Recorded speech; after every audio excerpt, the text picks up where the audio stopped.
त्यो प्याज हो लोकल भालेको पाल्दा दामी छ त्यो चाहिँ मेरो स्टाइलमा हो यो राखेर खुर्सानी बेराएर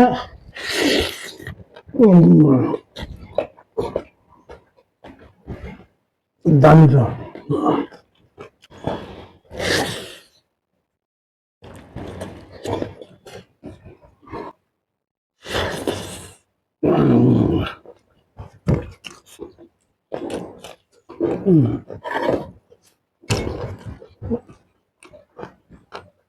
pangra राम्रो हुन्छ पिरो पिरो राम्रो छ